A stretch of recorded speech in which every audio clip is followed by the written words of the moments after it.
運が悪かったんだよ、お前らは。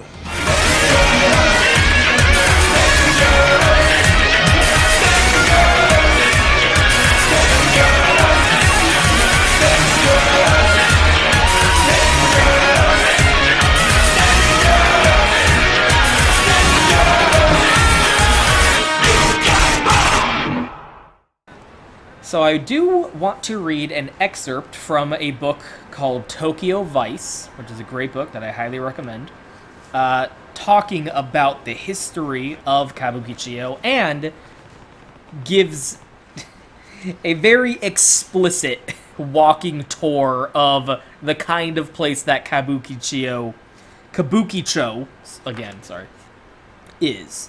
So I would highly recommend looking up Tokyo Vice. I'm just going to read a couple of excerpts from some of its pages.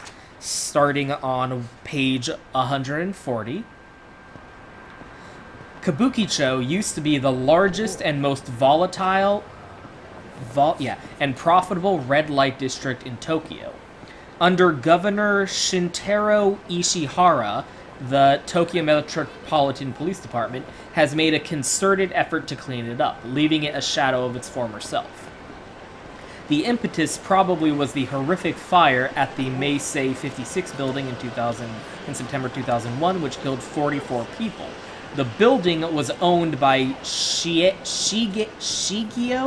Segawa, a Yakuza-backed flesh merchant, also known as the King of Soapland, whose buildings had been cited time and again for safety violations. It focused attention on what a lawless area Kabukicho had become. Something needed to be done. Maybe not a full-scale cleanup, but forced compliance with safety regulations would have been enough, maybe. I'm not a New Yorker, but I guess you could compare it to the old Times Square versus the post-Giuliani Times Square. As far as entertainment districts went, in 1999, nothing beat Kabukicho in terms of pure sleaze. Drugs, prostitution, sexual slavery, rip-off bars, dating clubs, massage parlors, S&M parlors, pornography shops, and porn producers, high-dollar hostess clubs, low-dollar blowjob salons, more than 100 different Yakuza factions, the Chinese mafia, gay prostitute bars, sex clubs, female junior high school student soiled uniform panties resale shops, and a population of workers more ethnically diverse than anywhere else in Japan. It was like a foreign country in the middle of Tokyo. Of course, I didn't have any idea of how seedy the place was at that time. Skipping to page 148. We started our walk in Kabukicho near Tokyo Topless, a legendary strip club. My guide pointed out that in the book he's called Alien, but I should clarify that he's being guided around the district. Alien, his tour guide, so to speak, pointed out various types of shops as we passed them, and began to expound on the life of a vice cop. Kabukicho in the evening in 1999 looked like the Disneyland Festival of Lights parade, except that the neon signs were advertising blowjobs instead of family vacations. In front of the buildings and in the middle of the streets, touts in formal black suits and white shirts aggressively sought out customers, grabbing sleeves and shoving pamphlets into the hands of meandering salarymen.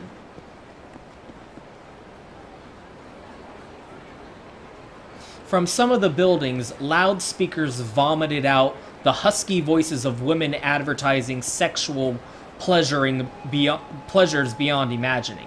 $200 for 40 minutes. A few shops displayed semi-nude pictures of the women working the club on lit-up billboards in the shop entrances. Every building seemed to be crammed with shops and bars and covered in signs advertising them. I don't understand why the prostitutes weren't arrested on the last case. Did they make a deal or something? You have to understand the prostitute prevention law here is really about protecting the prostitutes. You could call it the prostitute protection law. How does that work? As we were walking past Barrio, he pointed out a Thai prostitute lurking near an alley, hoping to drum up customers. I could arrest her if she's openly soliciting. That's illegal. However, if guys come up to her, that's not a problem. Anyway, here's the deal. After the war, there were lots of people basically selling their own daughters into the sex trade. Kind of like slaves. God fucking damn it. Oh, this is some new bullshit they added for Kiwami anyway. I'm just gonna ignore this. This wasn't in the original game. No. Ignored. Obtrusive. Well, in 1958, prostitution as it used to be was banished. It used to be a licensed industry. The idea was to make sure the woman couldn't be forced into sexual servitude. So basically, the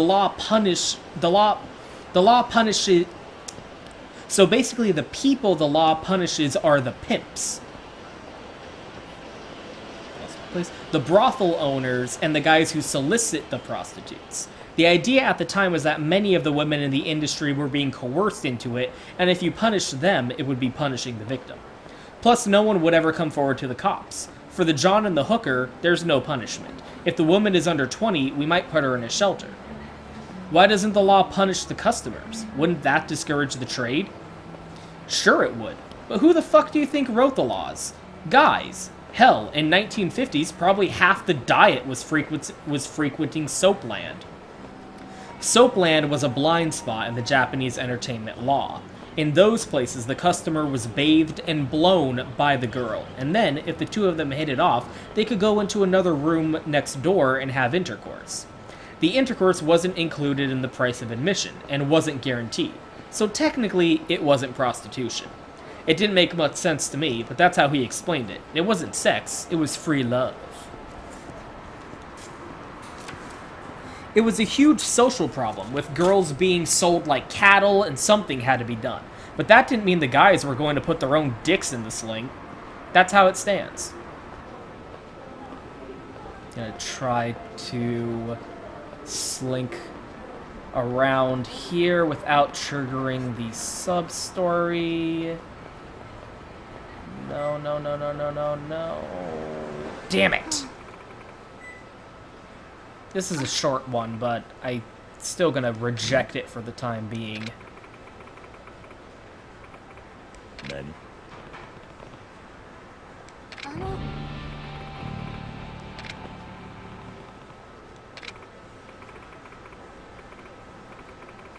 This sub-story was actually in the original game, I should point out.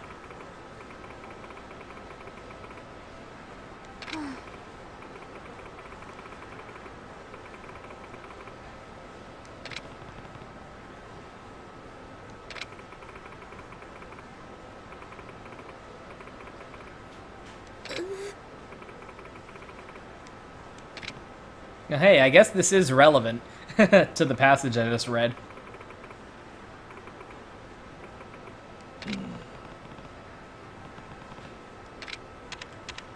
Yeah, we'll come back later, I swear.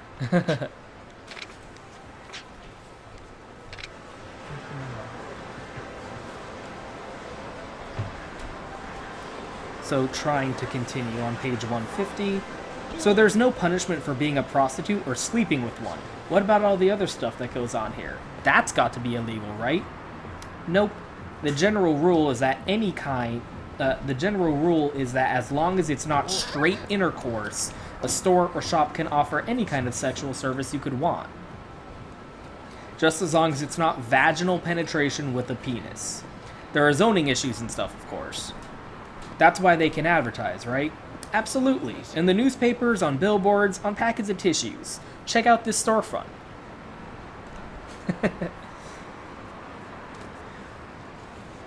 We were in front of a shop called, more or less, Dick Nurse. The billboard displayed pantyless Japanese women in white nurse uniforms, complete with little white hats, squatting over an anonymous Japanese man, their hands on his crotch. The ad was not subtle.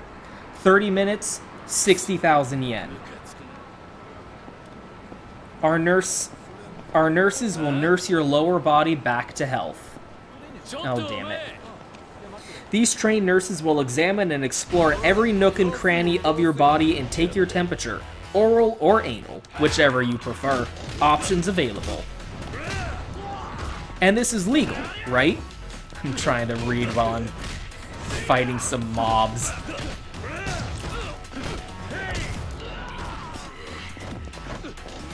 And this is legal, right? Yes, as long as the girls aren't fucking the customers, not a problem. Look, you can see we've even approved them to do business under the adult entertainment law. He pointed at the seal at the door. I was looking at the options menu, but there are a lot of terms I didn't understand. What's this mean? Anaru name? Oh, Anaruname, probably. Anaruname? That's analingus. She licks your ass if you pay extra. I'm sorry that this is really explicit. I probably should have put a warning or something. I'm gonna put a warning before this video because, wow, I just realized that this is really obscene. Oh my fucking god. Majima for crying out loud.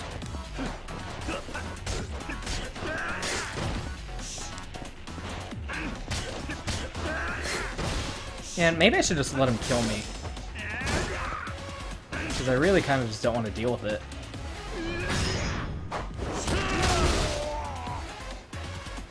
I'm trying to read, Majima!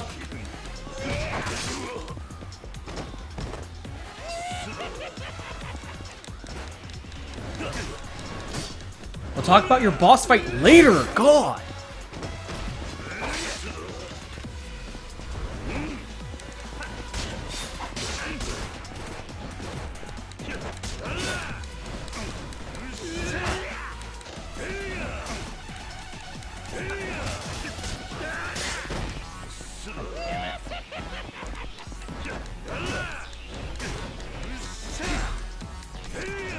Yeah, so imagine this fucking shit happening for like 500 fucking times. It's why I really don't like the Majima Everywhere system. It's not because it's a bad system, it's because, man, is it really annoying after a while. It's annoying right now. Come on. I'm just using the beast style just to try and get this over with.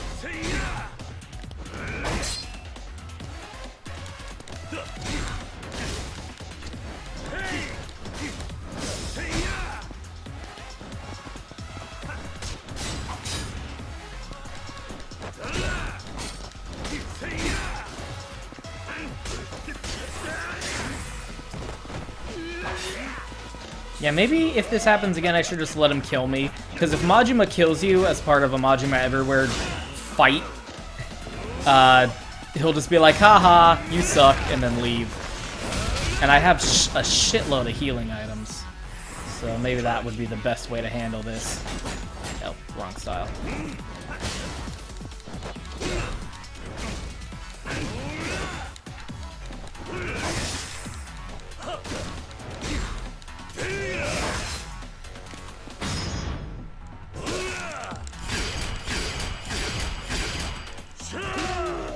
You're interrupting a passage from one of my favorite books, Majima. I don't appreciate it.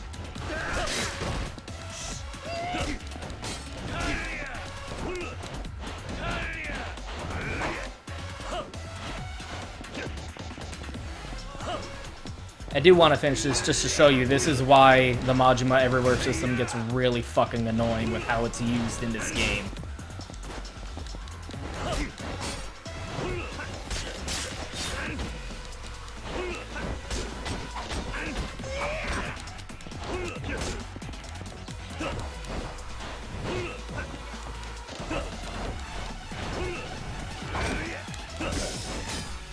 You see, like, what can be a fun boss fight against a challenging enemy at a story sequence ultimately just ends up being an annoying boss fight against an annoying enemy while I'm trying to do other shit.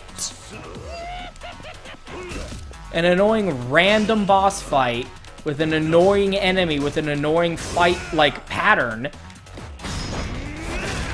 who does way too much fucking damage. I don't want to have a boss fight with Majima right now. I'm doing other stuff at the moment. And yeah, they gotta deal with this shit.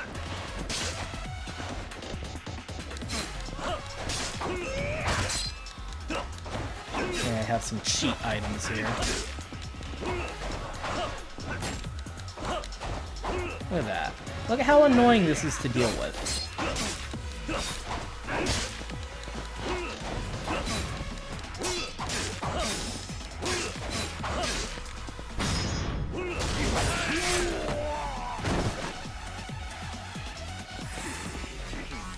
I might just cut this out completely. This is an inappropriate time for this to be happening anyway.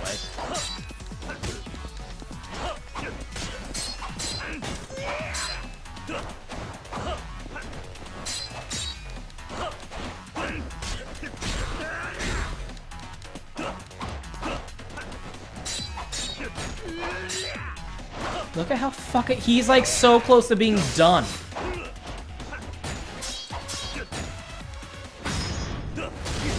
Fucker.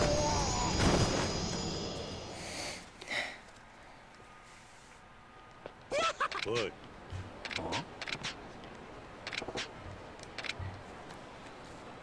I might just cut that out completely. God damn. Where's my fucking place? We kept walking. Alien broke down all the shops and businesses for me by types and services. There were sexual massage parlors and fashion health shops. Those usually offered hand jobs, blowjobs, and anal massage or analingus. Some were now offering anal sex. The so-called image clubs were like sexual theme parks. You could choose from several motifs: virgin brides, schoolgirls, nurse, nuns, animated characters. Most of the girls in those places wore some kind of costume and did some mild role-playing, much like the girls at the maid station. He took me by Shinjuku Joshi Gakuen Shinjuku School for Girls. This was the most famous spot in Kabukicho for getting serviced by women dressed as schoolgirls. Many schools in Japan require students, male and female, wear uniforms. And apparently this seems to create some kind of Pavlovian... Damn it. Not gonna initiate. Pavlovian association of school uniforms with the first feelings of lust. At 10 p.m. there was actually a line in front of the place. Have you ever been inside? I asked Alien. No, not for business or pleasure. It's a popular place, though. There's a huge selection of uniforms. A copy of practically every uniform from every high school in Tokyo. It gets some guys pretty hot. Of course, at every one of these places, as soon as they saw my face, they immediately told him, no foreigners allowed. That was one reason I don't think I ever really got to explore Kabukicho.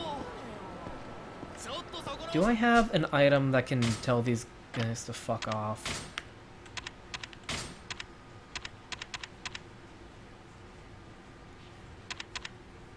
No, I have the opposite, that.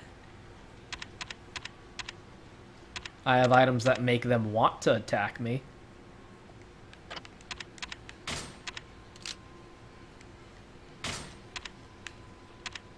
Maybe I'll just start using the knife.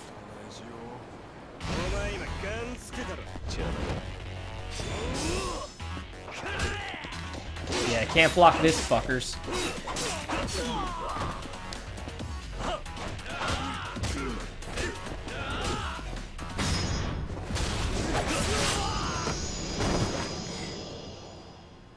That was one reason I don't think I ever really got to explore Kabukicho as well as my other coworkers did, which was probably just as well. Alien did manage to get me into a couple of lingerie pubs, a cabaret, and some other seedy places where I normally wouldn't have had access. Of course, I footed the bill. Some pubs offered blowjobs to the clients. There was still one or two pink salons where for 3,000 yen, about $30, you would go in and order a cup of coffee, and while you were drinking it, one of the female staff would unbutton your pants, wash your penis with a warm towel, and then fillet you. I have to take his word for it, because foreigners were banned from entry, of course. There were strip clubs where audience participation was allowed. Alien dragged me into one of the smaller ones. It might have been Art Shower. The name escapes me. The club was like a giant living room with a large round platform in the middle surrounded by tables with yellow tablecloths on them and chairs that looked as if they were covered in red velvet. The dancer was gyrating to Japanese pop. She stripped off everything and then masturbated on stage, making high-pitched squealing noises while spreading her legs in the butterfly pose. She was supposed to be versed in the arts of the flower train. That is to say, she was supposed to be able to hold a pen in her vagina and write things down or shoot blow darts. We weren't in luck that night because there was no such spectacular performance.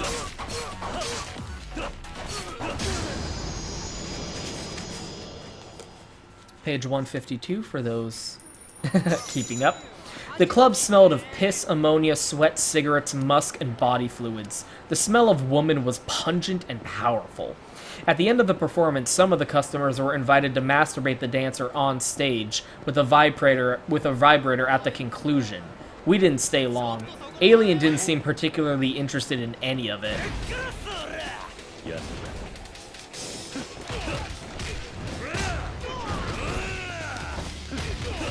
That was short. He was very much into his role as a tour guide. He ran through the entire hidden language of strip clubs for me, elaborating on the differences between pachinko and open.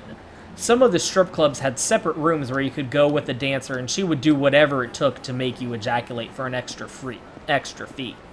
The strip clubs employing foreigners were often said to offer actual intercourse as part of the package. We next walked past the host clubs. I cannot go down that way because there is a sub-story.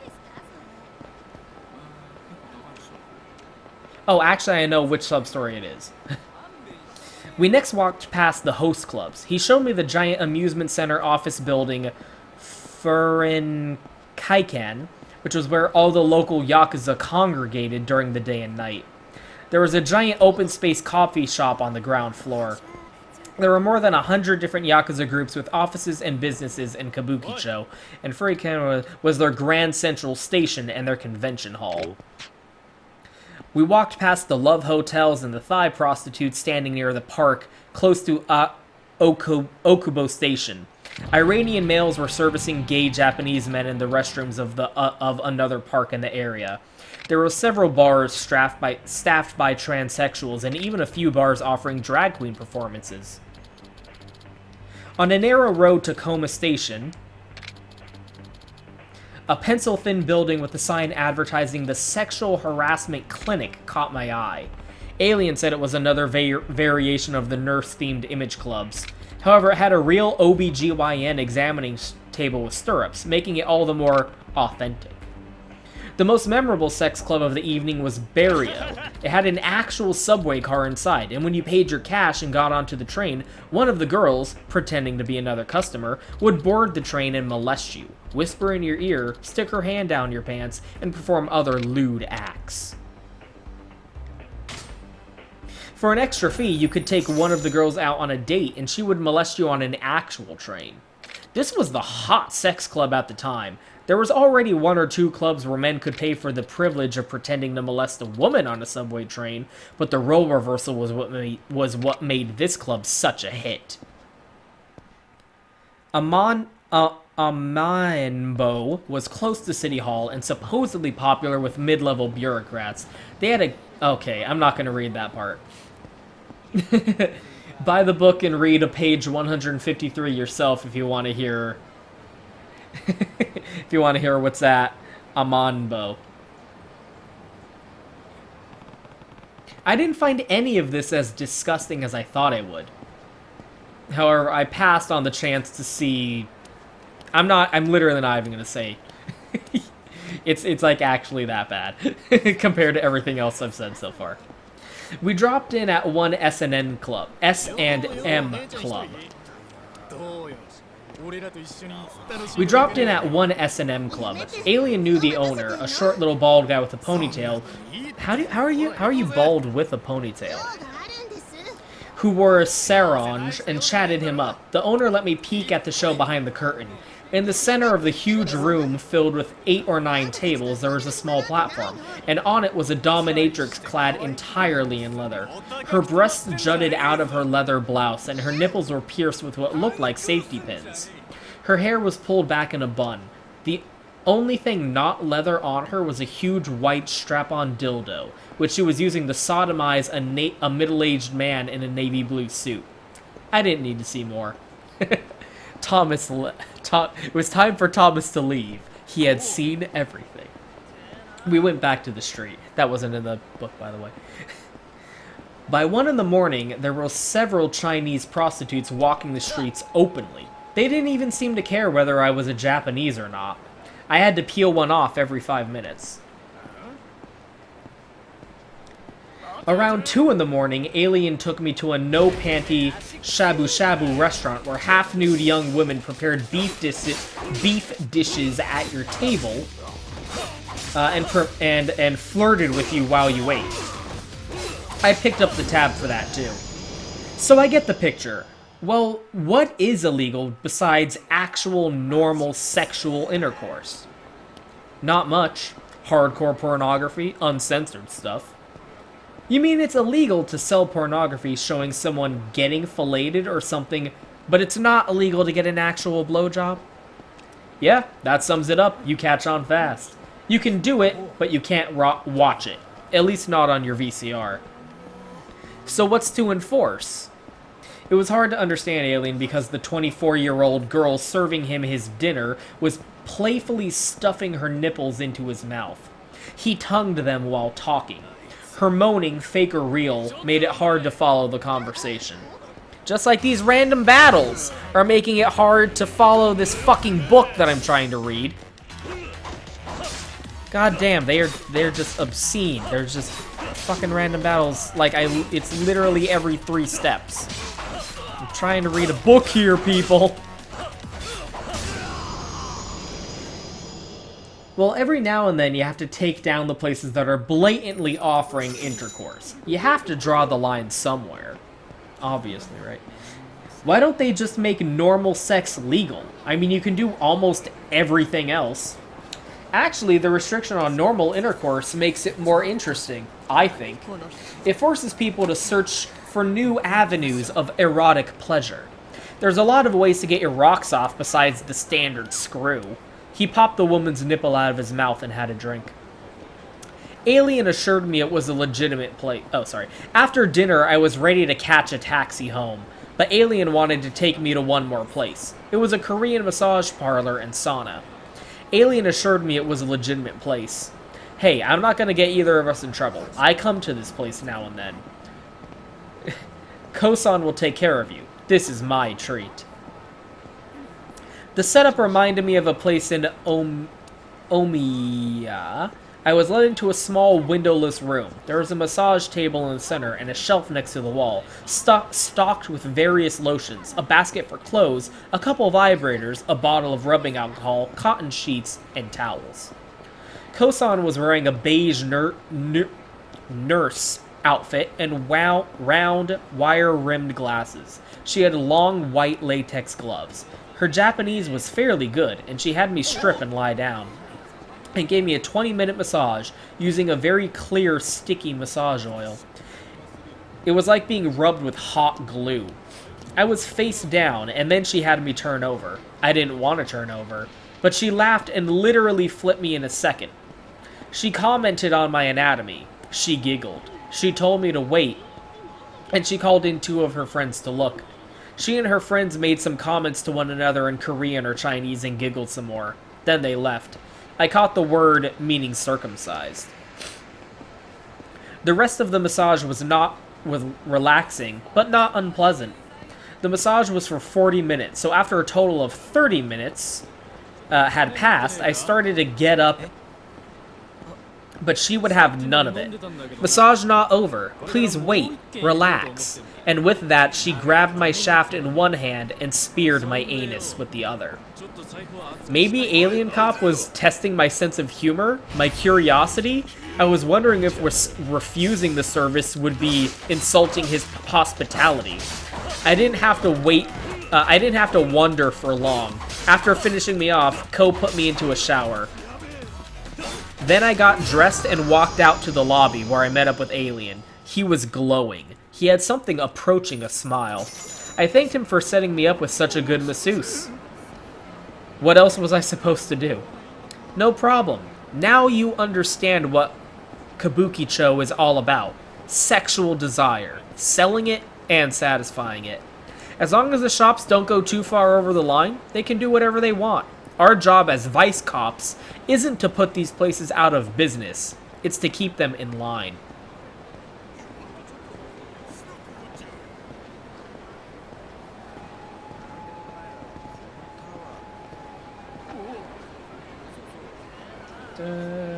Yep, that's everything relevant.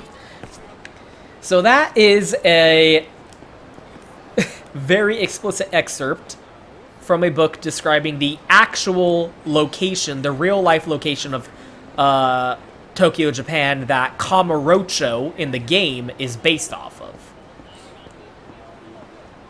So I hope that gives you some insight, because there's a lot of behind-the-scenes information about all of the hands-on research that the developers of this game had to do.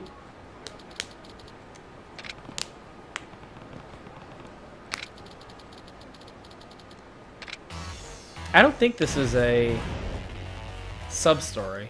It's weird that there's dialogue for it. For a random encounter. In the original PS2 game... Oh, that's why. It's a fucking Majima Everywhere fight. In the original PS2 game... random encounters would trigger by... the enemies approaching you, and when they got close enough, they would initiate dialogue, and the dialogue would usually be something like "fuck you" and "I don't like your face either." Yeah, I'm just gonna let Majima kill me. This is so annoying.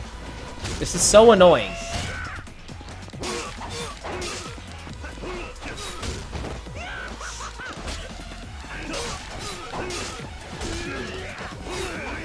Hurry up. And then the game would transition into the battle scene. Yeah, so there's... of the behind-the-scenes stories we have about the development of the game, the fact that the developers of the game went to actual red light districts of Tokyo, Japan for hands-on research when they were crafting Kamurocho is something they talk about a lot. So think about that passage of what I just read when you think about what kind of research they went out and did for the sake of this game.